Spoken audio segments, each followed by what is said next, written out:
सुख गीता गीता गीता त्रिवार बोलता पाप जाय तत्वता मोक्ष जोडे। गीता महिमा बोलवेना वाचे बंधन जीवाचे दूर होती। प्रस्तुत प्राप्त प्रसंगी आज श्री क्षेत्र शेळगाव महाविष्णू तालुका सोनपेठ जिल्हा परभणी या ठिकाणी प्रतिवर्षाप्रमाणे चालत असलेला हा अखंड हरिनाम सप्ताह आणि या सप्ताहामधील आज दुसरा दिवस विशेष पर्व काळ आहे।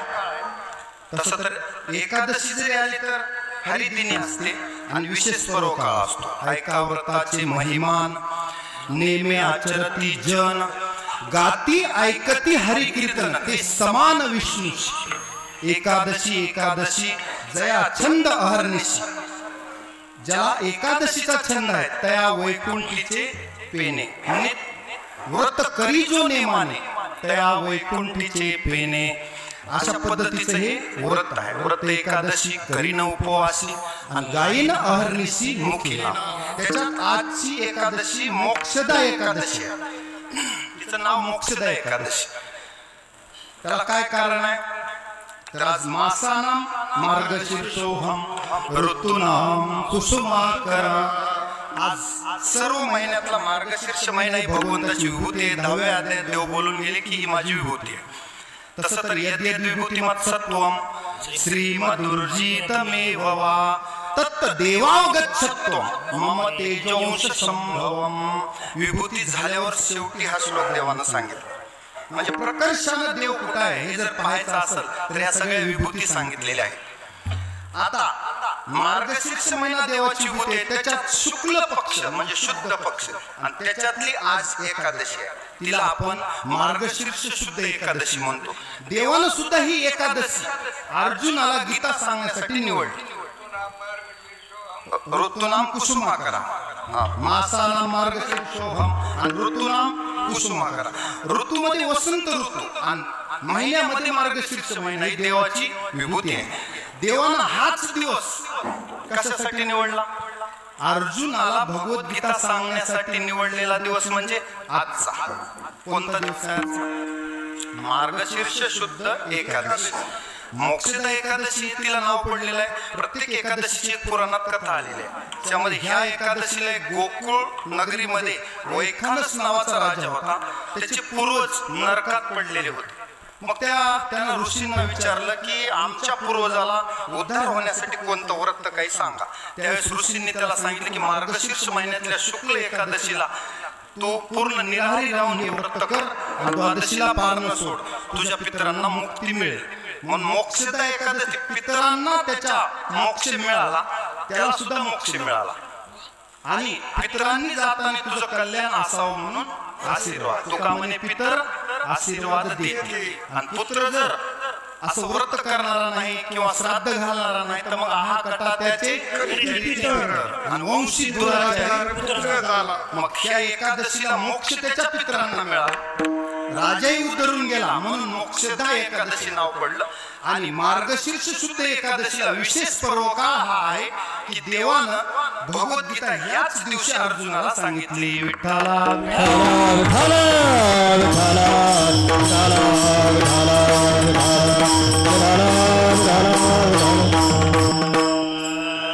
भगवद्गीतेचा जन्म कसा झाला। आज गीता जयंती आहे। विश्वामध्ये ग्रंथाची एकमेव जयंती आहे।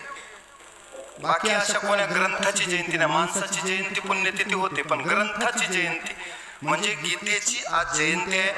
परम पावन दिवस आहे, पवित्र दिवस आहे, मंगल दिवस आहे। आणि या मंगल दिनी माझं भाग्य आहे महाविष्णूच्या मंदिरात सेवा करण्याचा योग आहे। हे कधीच तरी पुण्य असेल माझं म्हणून तुम्हा सर्वांच्या दर्शनाचा योग आणि विशेष प्रभूच्या दरबारात महाविष्णूच्या दरबारात सेवा आहे। मुख्य महाविष्णू चैतन्याचे मूळ आणि संप्रदाय सकळ येथोनिया अशा महाविष्णूच्या दरबारात सेवा आहे। मी स्वतःला भाग्यवान समजतो आणि आपणा सर्वांच्या दर्शनाचा योग आला यापेक्षा आणि कोणतं मोठं भाग्य आहे। विठ्ठला विठ्ठला विठ्ठला विठ्ठला विठ्ठला चर्चा करू भगवद्गीतेकडे, कारण विषयाकडे जायचं नाही. आणि नरस्तुती आणि कथेचा विक्रा हे नको ना दातारा घडो देऊ, याच्या पलीकडे आपल्याला जायचंही नाही. आपल्या आपल्या अभंगावरच आपल्याला बोलायचं, तेवढंच होणार नाही. मला माहिती आहे, कारण 5 चरणाचा अभंग निवडलेला आहे. आज भगवद्गीता जयंती निमित्त श्री क्षेत्र शेळगाव येथे आपण सर्वजण मोठ्या संख्येने उपस्थित आहात. आणि सप्ताहातील ही दुसऱ्या दिवसाची सेवा आहे. या सेवेसाठी निवडलेला अभंग पांडुरंगाचे लाडके लढेवाळ भक्त, ज्यांच्या हातचा नैवेद्य देवानं खाल्ला, फिरविले देऊळ जगा माझी ख्याती, आणि नामदेवा हाती दूध प्याला. असे नामदेवराय नामाचे धारक आणि भगवंताचं हृदय जाणणारे भगवंताचे प्रेमळ भक्त, त्या नामदेवरायाचा अभंग आहे. आणि या अभंगातून नामदेवराय भगवद्गीतेचं महात्म्य वर्णन करतात. विठ्ठला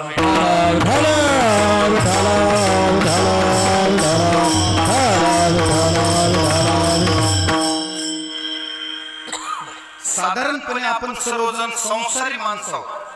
आपल्याला कुठं काही फायदा असेल तर आपण पळतो. निस्वार्थ सेवा करा म्हणलं तर साधारणपणे फार कमी लोक, ज्यांना निस्वार्थ कर्मयोग समजला गीतेचा, कर्मण्येवाधिकार असते मा फलेषु कदाचन माते कर्मफल हेतुर्भूत माते संगोस्तो कर्मणी. हे जरा काल अनासक्त राहून कर्म करायचे, कुठलाच अंगाला डाग लागू द्यायचा नाही. लिप्यते न सपापेन पद्मपत्र मिवांबसा. अशा पद्धतीचं कर्म कशातच आसक्ती ठेवायची नाही आणि समत्व भाव ठेवायचा. समत्व योग उच्यते. सुख दुःखात मान अपमान सगळेच द्वंद्वात, सगळ्या प्रकारचे जेवढे द्वंद्व आहेत त्या द्वंद्वात समभाव ठेवला तरच जीवन यशस्वी आहे. गीता समन्वय शिकवते. सगळ्या शास्त्रांचा समन्वय गीतेने केलेला आहे. नाही तर शास्त्रांचे भांडण तपतीर्थात, उर्वीचे भ्रम याजसाठी जप, याजसाठी तप. आणि व्यासेही अमुप ग्रंथ केले. आता व्यासाने काही कमी ग्रंथ केले का? अमुप म्हणले. अमुप मध्ये सांगतो तुम्हाला, वेदांचे 4 भाग आपल्यासाठी केले. वा वा मनोनी महाभारती जे नाही ते नोहेची लोकी ती, या कारणे मनिपे पाही व्यासोच्चिष्ट जगत रे. मग व्यासोच्चिष्ट जगत रे म्हणतात म्हणून तर व्यासे अमुपही ग्रंथ केले. वेदांचे 4 भाग केले आपल्याला सुटसुटीत. ऋग्वेद, यजुर्वेद, सामवेद, अथर्ववेद वाचित बसा. त्याच्यानंतर 18 पुराणांची रचना केली. 18 पुराण, ब्रह्मपुराण, विष्णू पुराण, भविष्य पुराण. आता जेवढे पुराण तुम्हाला माहिती आहेत, पद्मपुराण, गरुड पुराण, गरुड पुराण, 18 नाव पाठ करा. त्याच्यात भागवत पुराण महत्वाचं, आपल्या सगळ्यांना माहित असलेलं. हा, सगळे ग्रंथ रचना केली व्यासाने ग्रंथ रचना केली. हा,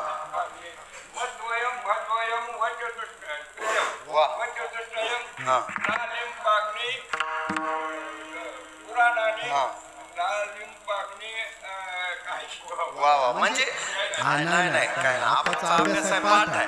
म्हणजे एका सूत्रात त्यांनी बसवले काय, असे आपल्याला लक्षात राहत नाहीत. म्हणून भगवंतानं सुद्धा म्हणलं, भगवंतानं काय केलं, सूत्रे मणिगणाई.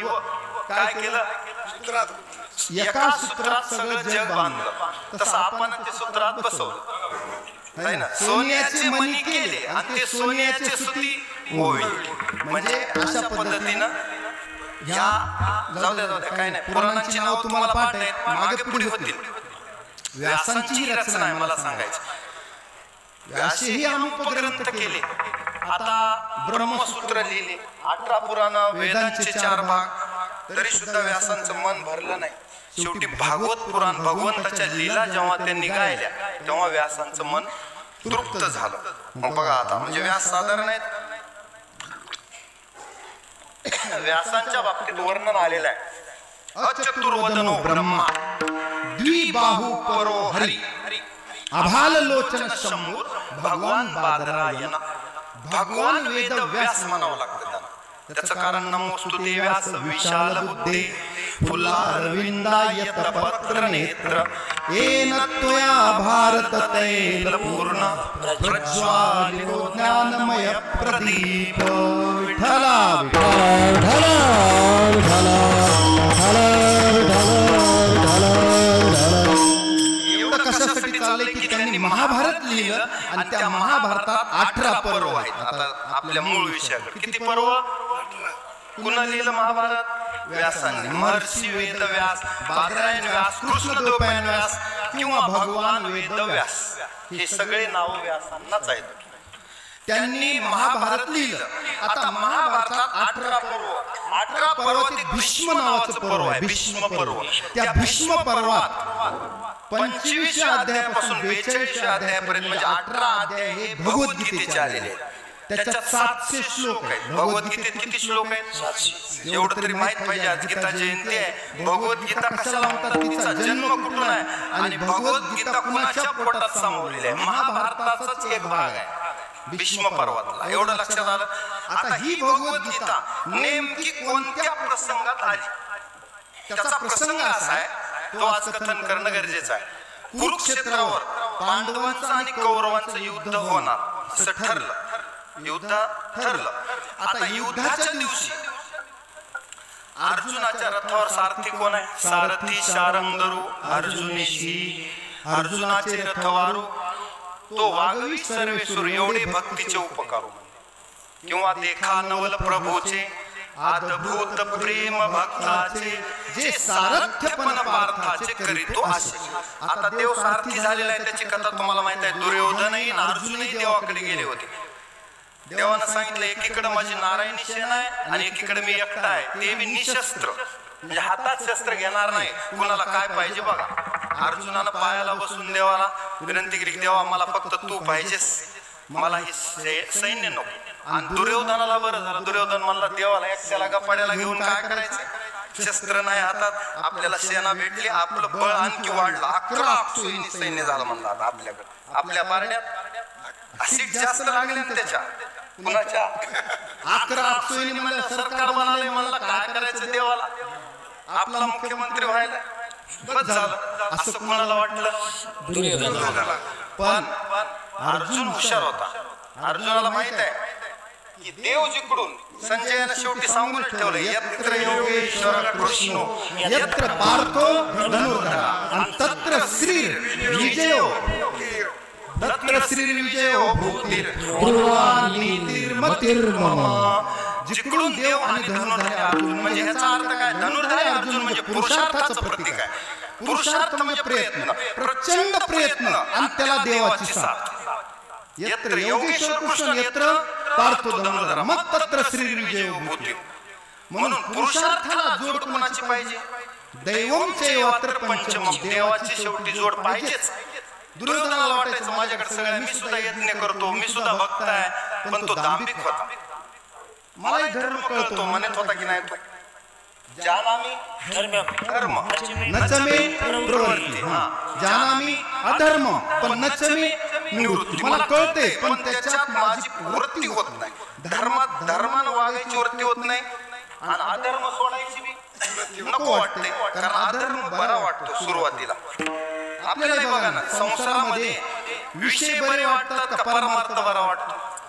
यत्त दगरे विषमीव, विषय विषयाचा पडिपाडू, गोड विषय आगे कडू, कडू विषय तो गोड जीवासी झाला. आपला असा आहे, विषयाचे सुख येथे वाटे, कारण इंद्रियाची साहजिक वृत्ती आहे बहिर्मुख आहे. कसे बहिर्मुख आहेत, त्यांना काही घेणं देणं नाही. जिथून सुख मिळेल, आज बासुंदी खाल्ली की जिभेला वाटते उद्या मला हाच रस मिळावा, परवा हाच मिळावा, म्हणजे तो जिभेचा विषय झाला. प्रत्येक इंद्रियाचे विषय वेगळे, त्या त्या इंद्रियाला तो तो विषय भोगावाच वाटतो. मग या विषयामध्ये आपण लिप्त होतो. जीव काय करतो? घुसमट होते जीवाची. आणि ते कशामुळं? ते सुरुवातीला गोडी दाखवतात. विषय काय करतात? सुरुवातीला गोडी दाखवतात, हिरवळ दाखवतात. आणि जनावर कशाला बोलतात? हिरवा चारा बघून भांबावे पशु म्हणलेलं माऊली. पशु कधी भांबावतो? हिरवा चारा बघून. तसं विषय बघून आपण भांबावतो. मग देव म्हणले सुरुवातीला जर विषय एवढे गोड वाटतात त्याचे परिणाम आहे का म्हणले यत्त दगरे विषमीव परमार्थाचं सांगायला अगोदर परमार्थ अगोदर कडू वाटतो रात्र रात्र जागायचं काकडा म्हणायचा महाराजांनी 11:30 सोडलं तर बोलायचं नाही पुन्हा पहाटे उठायचे काकड्याला पुन्हा हरिपाठ सकाळचा काकडा झाला की पुन्हा तुमचं काय ज्ञानेश्वरी पारायण असेल विष्णू सहस्त्रनाम गाथा भजन आहे हरिपाठ आहे दिवसभर एंगेज आहे तू म्हणजे नामामध्ये सतत कीर्तयंतो माम यतंतश्च दृढव्रत आता तुम्ही 7 दिवसाचं गुत्तच घेतलंय ना घेतलंय का नाही मग अशा पद्धतीने आपण हे असतो परंतु यत्त दगरे विषमीव हे सुरुवातीला अवघड जाते विषयासारखं वाटते परिणामी अमृतोपमम परमार्थाचा शेवट गोड आहे लक्षात घ्या ताई परमार्थ केला शेवट गोड यत्त दगरे विषमीव पण परिणामी अमृतोपमम आणि तत्सुखम सात्विकम प्रोक्तम आत्मबुद्धी प्रसादजम आता ह्याच्या पलीकडे विषयाचं कसं आहे विषयेंद्रिय संयोगात यत्त दगरे अमृतोपमम पण परिणामे विषमीव तत्सुखम राजसम स्मृतम देवानं सांगितलं म्हणजे विषयाची सुख येते वाटे गोड पण पुढे अवघड यमदंड विठ्ठला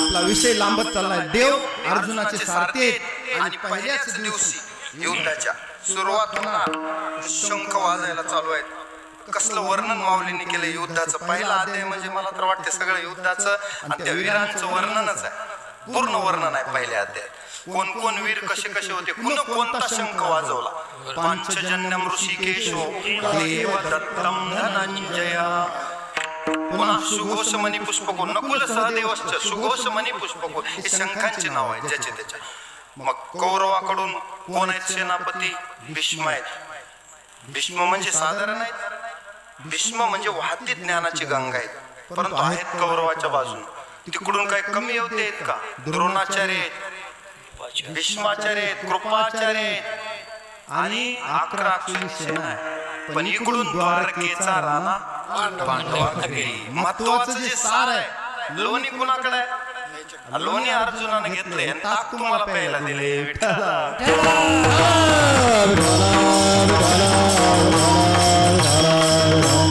भगवद्गीतेचा जन्म कसा झाला मग पहिल्याच दिवशी अर्जुन म्हणतो देवा आता युद्धाची तयारी झाली जास्त उशीर नको टाइम पुन्हा संपून जातो त्यात वेळेच्या आत आवरलं पाहिजे कोणती गोष्ट मग काय करतो यावदेता निरीक्षेहम योद्धू कामान अवस्थिता माझा रथ दोन्ही सैन्याच्या मध्ये नेऊन स्थापन कर स्थापयित्वा रथोत्तम बरोबर सेनयोरुभयोर्मध्ये रथोत्तम आणि मला काय करायचं यावदेता निरीक्षेहम मला बघू दे माझ्यासोबत कोण कोण लढणार आहे आणि अर्जुनाने जेव्हा बघितलं कोण कोण होते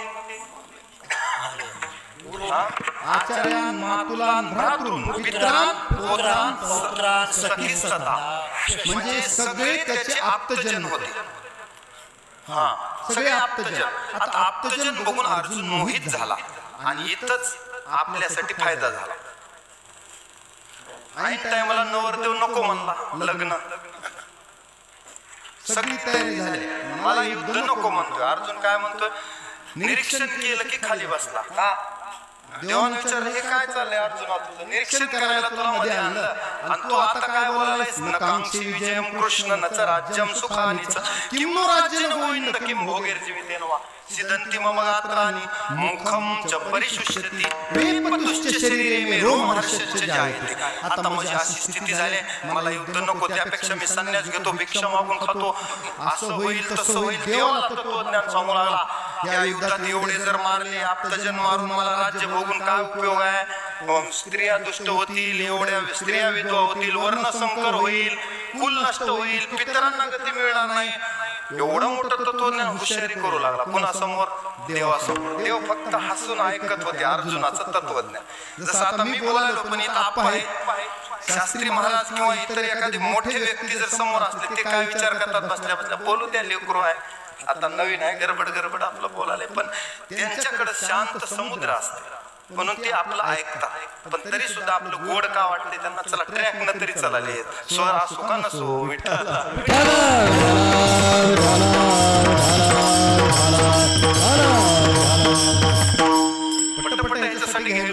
आपल्याला वेळ कमी पडेल म्हणून थोडस तुम्हाला जास्त ऐकायला मिळावं, दुसरा काही उद्देश नाही. पुढे मग आता देवानं अर्जुनाला पहिला शिक्षर मारला, म्हणजे पहिल्यांदा टोला लावला. अर्जुना, हे असं असते का? सगळी तयारी झाली युद्धाची, तू युद्ध नको म्हणतोस, युद्ध नको म्हणतोस, तसं जमणार नाही तुला. क्लेब्यमास मगमा पार्थ नाही तर तो उपपद्धते क्षुद्रम हृदय दौर्बल्यम त्यक्तोर्तिशपर्यंत उभारा, हृदयाची दुर्बलता काढून टाक. संग्राम हे कवन कारुण्य तुझे इथं कारुण्य जमत असते का? इथं शूर, तू शूरवृत्तीचा ठाव, त्याला आठवण करून जागा करतात देऊ. तू साधारण नाहीस, तू शूरवृत्तीचा ठाव, क्षत्रिय माझी राव, तुझी या लाठेपणाचा आहो ती लोके, आठव जरा तुझा इतिहास. अरे ह्या पृथ्वी तलावर तुझ्यासारखा श्रेष्ठ धनुर्धारीच नाही. सगळेजण तुला भेटतात, हे कर्ण भीष्म द्रोण तुझ्या समोर काहीच नाही. एकदा तू यांना परास्तही केलेला आहेस. कधी केलास? विराटाच्या गायी हरण गोहरण प्रकरणामध्ये हे सगळेच आले होते, आणि तेव्हा अर्जुन बृहन्नडेच्या वेशात होता, नृत्य शिकवत होता. अज्ञातवास चालू होता यांचा. कुणाकडं? विराटाच्या नगरीमध्ये. भीम स्वयंपाकी होता, अर्जुन बृहन्नडा, त्या प्रत्येकाला काम होते ज्याचे त्याला दिले. नृत्य शिकवत होता. उत्तराला त्याच्या बहिणीला, म्हणजे त्या घरामध्ये, राजघराण्यामध्ये अर्जुनानं स्त्री वेश धारण. एक दिवशी सहज तो त्या विराटाच्या नगरीवर यांनी आक्रमण केलं. सगळेच कौरव आहे ना, त्याच्यात भीष्म होते, द्रोण होते, दुर्योधन सगळे होते. नाही म्हणायला कोणी. तुम्ही मला अर्जुनानं सगळे परास्त कधी केले होते, तर तो प्रसंग सांगतो. त्यावेळेस विराट सहजच बोलून गेला, मला जर विराटाचा मुलगा त्याचं नाव होतं उत्तर, आणि त्याची बहीण उत्तरा, जी पुन्हा अभिमन्यूची बायको झाली. अभिमन्यूची बायको झाली म्हणजे अर्जुनाच्या मुलाला दिली ती उत्तरा त्या विराट राजाचीच मुलगी आहे, आणि तिचा भाऊ होता उत्तर. त्यावेळेस ते काही सोयीर पण झालेलं नव्हतं, साखरपुडा वगैरे. आम्ही सांगालो पुढचा अगोदर. त्यानंतर झालं आधी लग्न का आधी साखरपुडा, बरोबर आहे. आता तर शाला अंगठीन काय काय प्री वेडिंग शूटिंग भरपूर निघाले, नवीन शब्द ऐकायला मिळाले कुठं गेल्यावर. आता चला, आता कलियुग आहे, काय होईल सांगता येत नाही. कुठवर आला होता तो, काय म्हणला? उत्तर म्हणला, मला जर सारथी असता, सारथी रथावर, तर ह्या पट्ट्यानं ह्या सगळ्या कौरवाला हरवला असं एकट्यानंच. गप्पा मारू लागला मोठ्या, पण शूर कधी कळतो? रणांना. पतिव्रता वीर कधी ओळखायचा? अर्जुन म्हणला, बघू ओळखा मारणी साधू ओळखावा मरणी, बरोबर. मग आता परीक्षा आहे म्हणले, बघू जास्त काय गोडा मैदान दूर नाही, जवळच आहे म्हणले, चला मी तुझं सारथ्य करतो म्हणला अर्जुन. काय नाही, मी स्त्री जरी असलो तर मला काय, बाग दोन धरायचे फक्त रथाचे, मी करतो. बसला अर्जुन रथावर बसल्यावर हा उत्तर निघाला. पण जेव्हा उत्तरानं सगळं सैन्य बघितलं, शस्त्रास्त्राचा मारा चालू झाला, तेव्हा उत्तराचा खांब फुटला, घाबरला, आणि अर्जुनाला म्हणू लागला, हे माझं काम नाही. मी बोलून गेलो, मोठ्या गप्पा बोलून गेलो. कधी माणूस ओव्हर बोलून जातो ना, तसं तो ओव्हर बोलून गेला. पण आता जेव्हा प्रत्यक्ष वेळ आली, तेव्हा मात्र तो घाबरला, मी पळून जातो म्हणला. अर्जुनानं धरलं हाताला आणि खाली बसवलं. सांगितलं, आता पळायला जमत नसते. रणांगणात क्षत्रियानं पाठ दाखवणं ह्याच्या इतकं काय, त्याला अपमान मोठा कोणता नाही. कोणाचा? क्षत्रियाचा. धर्मादी युद्ध श्रेय अन्य क्षत्रियस्य न विद्यते. असं युद्ध पुन्हा क्षत्रियाला भेटत नाही. मग क्षत्रियानं रणांगणात एक तर मारावं, नाही तर लढून राज्य जिंकावं. हे दोनच असते त्याला. डू ऑर डाय, करा किंवा मारा. मग जमत नाही म्हणला, मग काय करू? भेद तो अर्जुनानं सांगितलं. अर्जुनाचा क्षात्र स्वभाव जागा झाला. माऊली काय म्हणतात त्यांच्या भाषेत सांगतो, माझ्या सांगण्यापेक्षा. मुंजादेवच्या भाषेत उपयोग नाही, माऊलीच्या भाषेत सांगतो. माऊली म्हणतात, हा क्षात्र स्वभाव तुझा झुंजविल तुझं. बरोबर आहे का माऊली? तुझा क्षात्र स्वभाव जागा झाला. असा शेवटी फायनल कुठे होते? स्वभावावर जाते माणूस. शेवटी कुठे जात असते? स्वभावावर जाते. अर्जुनाचा स्वभाव जागा झाला. अर्जुनाला हे सहनच होईना.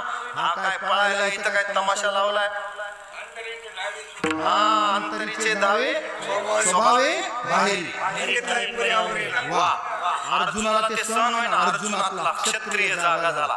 त्याला विसर पडला की आपण अज्ञातवासात आहेत, ब्रह्मंडेच्या वेशात आहेत. ते कसलं काहीच नाही. ते सगळं बघितल्यावर अर्जुन म्हणला आता नाही. लगेच अर्जुनाचा क्षात्र स्वभाव जागा झाला. हा स्वभाव तुझा झुंजविल तुझ. मग अर्जुनाला गांडीव धनुष्य घेतलं आणि सर्व कौरव सेनेला आसडून नागविले असं वर्णन आहे. मोहनास्त्र टाकलं आणि सगळ्यांना परास्त केलं. कुणाला? सगळ्या कौरव सेनेला. मला काय सांगायचं, अर्जुन एवढा शूर आहे जेने संग्रामी हरू जिंतीला निवात कवचाचा ठाऊ फेडिला आणि पवाडात वा केला गंधर्वासी. गंधर्वांना सुद्धा हे सगळे बांधून नेऊ लागला एकदा गंधर्व. चित्ररथ काहीतरी नाव. त्यावेळेस सगळ्याला सोडविलं होतं अर्जुनाला. मग त्यावेळेस सगळे म्हणू लागले, पांडवातले म्हणू लागले काही सोडवायचं नाही. बरं झालं आपल्याला किती त्रास दिला. आपल्या भीमदादाला लहानपणी विष पाजवलं, नदीत सोडून दिलं म्हणजे ह्या दुष्टांनी. आणि त्यांना कशाला वाजवायचं, आपल्या लाक्षागृहात जाळून मारण्याचा प्रयत्न केला. कुणाला? पांडवांना लाक्षागृह तयार केलं आणि त्याच्यात जाळून मारण्याचा प्रयत्न केला. आता वाचवायचं नाही. पण तिथे एक धर्मराजा होता. धर्मराजाचं उत्तर ऐका जे आपले जरा डोळे उघडतील. धर्मराजाने सांगितलं, जेव्हा शत्रू आक्रमण करतो तेव्हा आपण 105, तेव्हा आपण 105, आणि जेव्हा आपल्या आपल्यात भांडण लागते तेव्हा आपण 5 ते 100. म्हणून आता ही वेळ नाही उन्नदून काढण्याची. आता हे संकट त्यांच्यावर घालवण्याची वेळ आहे. म्हणून तो मध्ये पडला कोण? धर्मराजा. म्हणूनच त्याचं नावच धर्मराजा आहे. खरं नाव शोभते धर्मराजाला. शत्रूचा सुद्धा विश्वास कुणावरच नव्हता पण धर्मराजावर होता. द्रोणाचार्य सुद्धा म्हणजे सगळे जरी म्हणत असले अश्वत्थामा हत मेला, पण मला खरं वाटत नाही. एकच खरं आहे त्यांच्यात. कोण? धर्मराजा. त्याला मला त्याच्या तोंडून ऐकू द्या, मग बाकीच्याने बोलू नका, मध्ये कोणच बोलू नका. धर्मराजाला विचारलं कसं काय? धर्मराजानं मोठ्यानं सांगितलं अश्वत्थामा हत, आणि हळूच म्हणला नरोवा कुंजरोवा. द्रोणाचार्याने हे पुढचं ऐकली नाही लाईन, अर्धवट ऐकलं. काय? आता ही आयडिया देवानच दिली होती. अर्ध तुला खोटं बोलावं लागेल. खरं तर धर्म तयार होत नव्हता, पण देवापुढे काही चाललं नाही. ते सुद्धा पूर्ण सत्य करण्यासाठी हळू आवाजात बोलायला लावलं. एवढंच ऐकू घातलं. द्रोणाचार्य खाली पडले. अश्वत्थामा मेला म्हणल्याबरोबर. हे पुन्हा सांगितलं होतं देवानं. मला काय सांगायचं, धर्मराजावर एवढा विश्वास. धर्मराजानं त्यांना परास्त केला. असं बऱ्याच वेळा कौरव पांडवांचे हे झाले. संधी श्रीकृष्णानं करून बघितली युद्ध टाळण्यासाठी. प्रस्ताव घेऊन गेले होते शांततेचा. कोण? देवदूत झाले होते.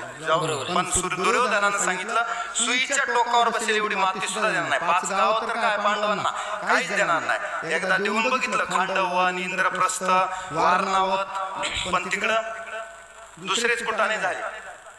आता पांडवांना देणार नाही. कारण तिथं पुन्हा कप्तानं काय केलं होतं, श्रीकृष्णाच्या अनुपस्थितीत धर्मराजाला बोलवून कप्तानं दूत खेळायला लावलं. आणि त्या दूतामध्ये शकुनी मामानं फासे कप्तानं टाकून संपूर्ण राज्य पांडवांचं हरण केलं.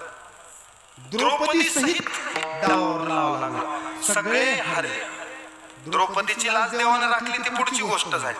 परंतु यांचं कपट कारस्थान एवढं असताना सुद्धा धर्मराजानं त्यांना वाचवलं होतं. पण हेच जाण शेवटी बी त्यांनी ठेवली नाही. म्हणूनच त्यांना कौरव म्हणायचं.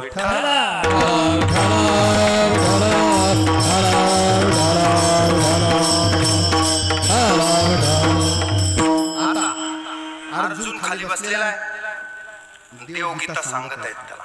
तो दिवस होता मार्गशीर्ष शुद्ध एकादशीचा. आता अर्जुनाला, बसलेल्या अर्जुनाला नीट आहे का, धनुष्यबाण टाकून दिलाय. अर्जुन गलित गात्र झालाय. तोंड कोरड पडले आणि शरीर थरथर कापत आहे. अशा स्थितीमध्ये, आणि युद्ध तर समोर आहे, अशा स्थितीत काय करायचं, तर सारथी आणि गाईड महत्वाचा असतो. गाईड म्हणजे गुरु, मार्गदर्शक. मग जेव्हा अर्जुनाला कळालं की आता आपली स्थिती सुधारण्यासाठी कोणी दुसरा येणार नाही, आपल्याला एक तर उठावं लागेल, पण आपल्या शक्तीत आपण उठणं शक्य नाही. कारण त्याची अवस्था जर युद्ध करू की नको करू, त्याच्यातलं द्वंद्व काय होते. महत्वाचा विषय आपल्या सुद्धा जीवनात आहे नाही. हे करू का ते करू का, करू की नको करू, द्विधा अवस्था. या द्विधा अवस्थेत अर्जुन दलित गात्र झाला होता, मोहित झाला होता, आप्तजनांचा मोह झाला आणि युद्ध करू की नको करू ह्याचा निर्णय होत नव्हता, निर्णयच होत नव्हता. कधी कधी बायका बघा, ही साडी घालतात, नाही नाही ही चांगली दिसणार, ती घालतात, पुन्हा पहिलीच घालतात, म्हणजे त्यांचा निर्णय होत नाही. ही घालू का ती घालू, ती घालू का ती घालू, हे साडीचा निर्णय झाला. हे तर एवढा मोठा निर्णय होता, हे करू की ते करू. 2-4 सोयीर पण आली की मग मुलीचा बाप इकडे मोबाईल करते, त्याला वेगळंच सांगते, ह्याला वेगळंच सांगते, इथलं ठेपा बघू तिथलं सोयीर पण करू, म्हणजे ते त्याचे फायदे तोटे बघून पुन्हा ठरवित असते. निर्णय लवकर होत नाही. मग कोणीतरी बायको मेवना सांगते, अरे तिथं लय चांगला आहे, इथं लय चांगला आहे, मग त्याच्या डोक्यात हळूहळू प्रकाश पडते. तसंच आता अर्जुनाच्या डोक्यात प्रकाश पडायचा आहे आणि युद्धाला तर तयार करायचा आहे नवरदेव. आणि नवरदेव तर गलीत गात्र झाला. कसली स्थिती आहे बघा. आणि असल्या स्थितीत देव गीता सांगायची, असल्या स्थितीत गीता सांगायची. गीता कुठं झाल्या, रणांगणावर झाल्या. अशी शांत मंदिरात चल, तुला आता मी एका झाडाकडे गीता सांगतो, किंवा एखाद्या मोठ्या गुहेत जाऊन, असं तत्वज्ञान नाही. म्हणून हे रणांगण आहे. जीवन म्हणजे काय आहे, लाईफ इज अ बॅटल. ही एक लढाई आहे. फाईट इट म्हणजे त्याच्यासोबत आपल्याला संघर्ष करायचा, ते जिंकायचे. Fight it and win it, जिंकायचे, त्याच्यात हारायचं नाही. म्हणून जीवनाची लढाई जिंकण्यासाठी गीता वाचली पाहिजे. विठ्ठला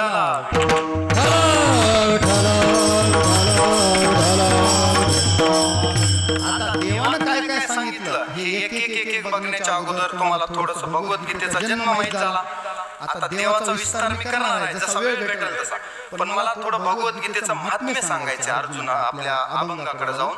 ते झालं की मग तुम्हाला मी देवानं काय काय ज्ञान सांगितले जितकं होईल तेवढं सांगू. कारण का आपल्या अभंगाला न्याय द्यायचं आहे ना, आपल्याला देवाचं राहिलेलं 18 अध्यायात सार ज्ञान घेऊ सगळं होणार, पण सार सांगितल्याशिवाय जाणार नाही. तुम्हाला ऐकायला भेटेल ना, त्याशिवाय कसं आपल्याला काहीतरी ऐकल्याशिवाय आपण गीता वाचणार नाही. म्हणून गीतेचा अगोदर आपण महात्म्य बोलू. भगवद्गीता हा असा ग्रंथ आहे, आद्य शंकराचार्य म्हणतात. आता त्यांचं वाक्य म्हणजे ब्रह्मवाक्य असते, प्रमाण वाक्य. आद्य गुरु शंकराचार्य, शंकराचार्याने भगवद्गीतेचं महात्म्य सांगताना आणि त्याची फलश्रुती सांगताना 4-5 गोष्टी सांगितल्या. त्या 4-5 गोष्टीमध्ये आपला अभंग आला. महत्वाच्या सांगतो तुम्हाला. पहिलं सांगितलं की गीता गंगोदकम पित्वा पुनर्जन्म न विद्यते, म्हणजे त्याला पुन्हा जन्म नाही. पुन्हा दुसरं सांगितलं सकृदपि गीता स्नानम, गीता स्नान संसार मलनाशनम. मला थोड्यात सांगायचं. जलस्नानम दिने दिने ते श्लोक वाचा. त्याच्यात गीता स्नानम संसार मलनाशनम, संसाराचा मळ नाहीसा होतो. हे कशाचं आहे? आणि त्याच्या पहिल्या श्लोकात जे सगळ्यात महत्वाचं आहे, गीता शास्त्रमिदम पुण्यम यः पठेत् प्रेत पुमान्. काय होईल? विष्णू पदम वाप्नोति, विष्णू पदम वाप्नोति, विष्णू पद भेटल. भय शोकादिवर्जिता असा तो श्लोक आहे. विष्णू पदम वाप्नोति भय शोकादिवर्जिता, त्याला विष्णू पद भेटेल म्हणजे तो देवा समान होईल. हे काय गीतेची फलश्रुती. आणखी गीतेमध्ये काय सांगितलं की अज्ञान माणसाचा अविद्या आणि माया दूर होते. माया मेताम तरंती, संसाराचा मूळ नाश होतो. कारण सकल शास्त्र की जननी आहे गीता, श्रुतियो की राणी. सकल शास्त्र की कुल स्वामिनी म्हणते तिला. त्याच्यात भवभय हरिणी, आपलं भवभय हरण करते. दुसरं शोक भय काढून टाकते. त्याच्यानंतर आपला जो आसुरी भाव आहे, आसुर भाव विदारिणी म्हणजे काढून टाकते. भगवद्गीतेच्या आरतीमध्ये काही त्याच्यामध्ये हे आलेलं आहे.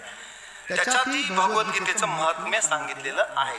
आता एवढं भगवद्गीता करते, पण कधी ती वाचली तर, आणि तिला वाचण्याचा बी एक हे आहे, काय विधी आहे. कसं वाचायचं आपण सुरू करतो. ओम पार्थाय प्रतिबोधिताम भगवता नारायणेन स्वयं व्यासेन ग्रथिता पुराण मुनिना मध्ये महाभारतम अद्वैत अमृत वर्षिणी. मला हे सांगायचे पुढचा फायदा काय आहे? अद्वैत तत्वज्ञान प्राप्त करून देते. वा, अद्वैत अमृत वर्षिणी. पुढे भगवतीम अष्टादशाध्यायी म्हणजे अष्टादश म्हणजे 18 अध्याय. पण हे महत्वाचं आहे आपल्याला तुकडा कोणता? नाही नाही, अद्वैत अमृत वर्षिणी, अद्वैत तत्वज्ञानाचा अमृत वर्षाव करते, म्हणजे सर्वत्र ईश्वर दर्शन करून देते. तुम्ही पुन्हा सर्वत्र समभाव पाहता गीता वाचल्यास तुम्हाला हा ब्राह्मण आहे हा शूद्र आहे हा चांगला आहे असं वाटणार नाही. ब्राह्मणे गवी हस्तिनी विद्या विनय संपन्ने, ब्राह्मणे गवी हस्तिनी शुनी चैव स्वपाके च पंडिता समदर्शिना.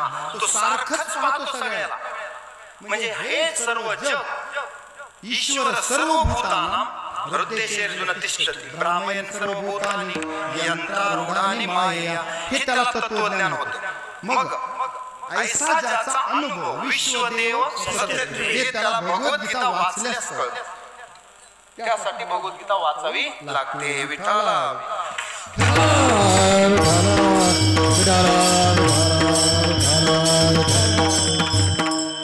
तुकोबाराय म्हणतात, जर कोणी भगवद्गीता वाचत असेल तर त्याची सेवा मला करावी. तुका म्हणे मज घडो त्यांची सेवा, तरी माझ्या दैवा पार नाही. कुणाची सेवा?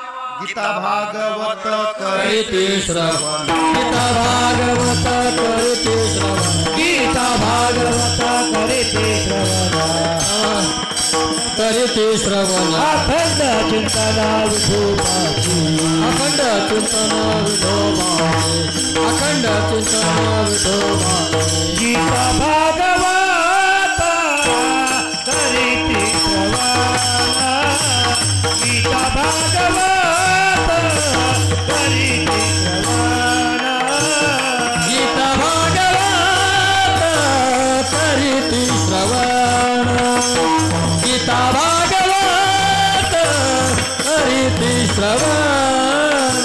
अखंड चिंतन विठोबाचे, अखंड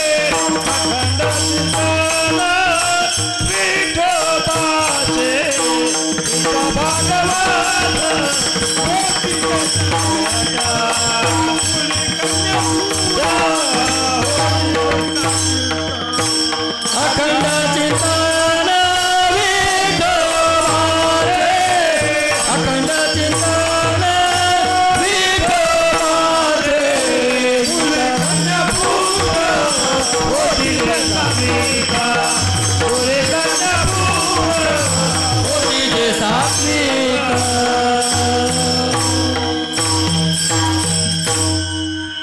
तुकोबाराय सुद्धा म्हणतात, गीता भागवत करीते श्रवण, अखंड चिंतन विठोबाचे. आणि तुका म्हणे मज घडो त्यांची सेवा.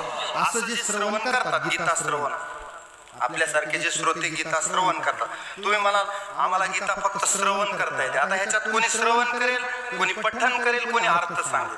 तिन्हीला एक फळ कसं आहे आपा? एकच फळ आहे. समर्थाची या पंक्ती भोजने तळल्या वरिल्या एकची पक्वाने, ती श्रवणे अर्थे पठणे मोक्षुची लाभे. तिघ बी आले त्याच्यात. महाराज आले, कीर्तनकार भजनी आले, सगळे पक्वादवादक आले, श्रोते आले. ऐकणार बाहेर बसून जरी कोण ऐकलं तरी त्याला मोक्षुची लाभे म्हणले ज्ञानोबा. तेवी श्रवणे अर्थे पठणे मोक्षुची लाभे. दुसरा फायदा सांगितला, मने काय वाचा. नीट ऐका, मने काय वाचा. जो सेवकू होईल येचा, येचा म्हणजे गीतेचा, तो स्वानंद साम्राज्याचा चक्रवर्ती करी. ते एवढा त्याला फायदा आहे कुणाला? गीता वाचणाऱ्याला. आता देव काय सांगितलं? देवाच्या तोंडून काही श्लोक आले 3. गीता वाचल्यास काय फायदा होईल हे आपलं संतांचं सांगणं झालं. आता हायस्ट सुप्रीम कोर्टाचा आहे का? हे खालच्या कोर्टाचं एखाद्या वेळी वरी काय होऊ शकते? निर्णय बदलू शकते, पण सुप्रीम कोर्टाचा निर्णय अंतिम आहे. सुप्रीम कोर्ट म्हणजे योगम योगेश्वरात कृष्णात साक्षात कथयेत स्वयं. देव बोलले म्हणजे विषय मिटला. त्याच्या पुढे कोणाची हिंमत आहे बोलायची? का नाही हिंमत? कारण या जगाचा चालक मालक आहे तो. पितामहश्च जगतो माता धाता पितामह. कोण? गतिर्भर्ता प्रभू साक्षी निवास शरणम श्रुत प्रभव प्रलय स्थानम निधानम बीजम अव्यय. एवढा देवाचा अधिकार आहे. तोमस्य विश्वस्य परम निधान किंवा मयाध्यक्षेन प्रकृती सूयते सचराचरम. इथून आणि कोणतेही जगद्वी परिवर्तते. हे कुणाचा अधिकार आहे? त्या देवाचा अधिकार आहे. म्हणजे किती अधिकार आहे देवाचा? ऐसा तू समर्थ ब्रह्मांडाचा धनी आणि वर्म हे जाणून शरण आलो असा समर्थ आहे देव. कर्तुम अकर्तुम अन्यथा कर्तुम शक्य आहे. नीट आहे का देवाची? देव म्हणजे साधारण आहे का? आणि तो देव कृष्णस्तु भगवान स्वयं. नीट आहे का? जे शब्द अंडरलाईन करा हे कृष्णस्तु भगवान स्वयं. म्हणून गीतेत श्रीकृष्ण उवाच असं नाही. कुठं दिसलं का तुम्हाला? अर्जुन उवाच आहे, संजय उवाच आहे, धृतराष्ट्र उवाच आहे, पण श्रीकृष्ण उवाच नाही. का नसेल? कारण तिथं गीता सांगताना श्रीकृष्ण नाही. हा श्री भगवान वाच. बरोबर आहे का? का आहे असं? त्याचं कारण यावेळेस देव योगेश्वर रूपानं अर्जुनाला गीता सांगायला. म्हणून योगम योगेश्वरात कृष्णात साक्षात कथयत स्वयं.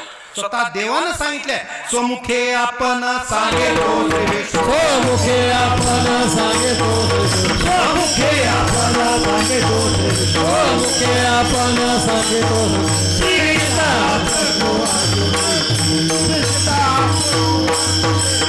स्वमुखे आपण स्वमुखे आपण सांगतो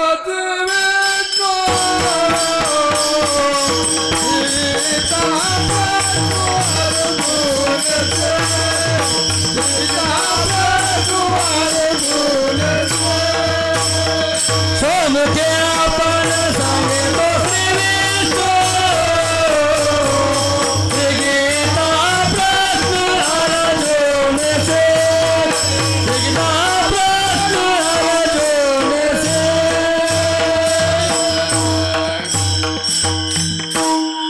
स्वमुखे आपण सांगेतो श्री विष्णू श्री गीता हा प्रश्न अर्जुनेसी. स्वतः देव अर्जुनाला गीता सांगत आहेत. म्हणून ते सुप्रीम कोर्ट झालं. देवानं कोणते श्लोक सांगितले ते मला सांगायचं म्हणजे हायस्ट निकाल. देवानं सांगितलं जो ही भगवद्गीता वाचतो, ऐकतो, श्रवण करतो, प्रवचन करतो, त्याच्यावर कीर्तन करतो, त्याच्यासारखा प्रिय भक्त मला ह्या त्रिभुवनात नाही. नीट आहे का? नच तस्मान मनुष्येषु कश्चिन मे प्रिय कृत्तम भविता नच मे तस्मात अन्य प्रियतरो भुवि. हे सुप्रीम कोर्टाचं आहे. विठाला विठाला विठाला विठाला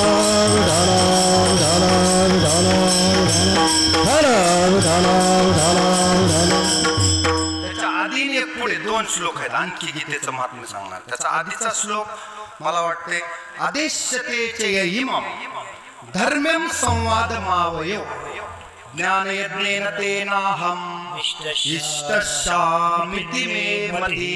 म्हणजे जो हा धर्ममय संवाद माझ्या भक्तांना सांग तर मला ज्ञान यज्ञ केल्यानं तो मला पूजनीय होतो. म्हणजे माझा ज्ञान यज्ञ घडतो त्या ठिकाणी. म्हणून आजचा जो कीर्तन रूपी सेवा आहे काय? ज्ञान यज्ञ आहे. वाचिक तप आहे आपल्या म्हणजे हे वाघ यज्ञ म्हणायचं किंवा ज्ञान यज्ञ म्हणा. आपण म्हणतो ना वाङ्मयीन सेवा करा. गीतेची काय करा? वाङ्मयीन सेवा करा. मग हा जो ज्ञान यज्ञ आहे तर हा ज्ञान यज्ञानं तो माझी पूजा करतोय. कोण? जो भक्त मनोनी भक्ता गीतेशी जो भेटी करी आदरेशी तो देहापाठी मजशी एकच होय. माऊली म्हणतात हे कसं झाले म्हणले एका यात्रेमध्ये आईची मुलाची ताटातूट झाली. मुलगा हरवला आणि एका माणसानं चांगल्या आमचे माऊली सारखे एक माळकरी होते. माऊलीला दया आली. कुणाची? भूताची दया हे भांडवल संता आपुली ममता नाही देई. त्यांच्याकडे मूर्तिमंत दया म्हणजे संत असतात. विस्तार नको म्हणले चला ह्या मुलाला आपल्याला ह्याच्या आईपाशी नेऊन घालाय. त्याला जवळ घेतलं. तसा शेंबूड काढला म्हणा की लहान मुलाचा. त्याला विचारलं बाळा भिवू नको, रडू नको, तू कुणाचा आहेस, तुझं नाव सांग. त्यानं सगळं सांगितलं. काय फोन नंबर असला तर सांग. असं करू करू माऊलीनं त्याच्याकडून काढून घेतलं आणि पोलिसांना माहिती दिली की इथं यात्रेमध्ये मला हे मुलगा सापडला आणि ह्याची आई कुठं असेल तर माईकवर अनाऊन्स करा. केल्याबरोबर त्याची आई तिकडून धावतच आली. कोण? बालकाचे चाली माऊलीची ओढी बालकाचे चाली आणि तया लागी काढी प्राणप्रीती म्हणजे. बरोबर काय म्हणले? बालकाचे चाली मागा जाणून पाऊल घाले हे एक प्रमाण झालं. दुसरं माऊलीची ओढी बालकाचे चाली आणि तया लागी काळी प्राण प्रीती. प्राण सुद्धा गेला तरी आई सोडित नाही आपल्याला. आईशी कळवळ्याची करीला भावीन प्रीती. एवढी प्रीती असते आईला, कारण तिनं भार वागवलेला आहे ना. कोटी भार आहे त्याचे सर्वस्वहीच आहे, म्हणून आईला माया असते. मग माऊली अंतकरणानं आईच्या अंतकरणानं त्याला नेऊन आईची त्याची भेट घडवून आणली. तो जो आनंद आहे तो मला होतो म्हणजे देव. तैसा भक्ता गीतेशी भेटी करी जो आदरेशी. भक्ताची गीतेची जर भेट घालून एखाद्यानं दिली तर तो तिराईत माणूस म्हणजे सोयीर पण जोडणारा. तो तिकडल्याही वयाला रामराम करतो आणि इकडल्यालाही. त्याला दोन्हीकडे जेवाय भेटते, पण चांगलं सोयी पण आणलं तर, नाही तर शिवे बी खाण्याचा जास्त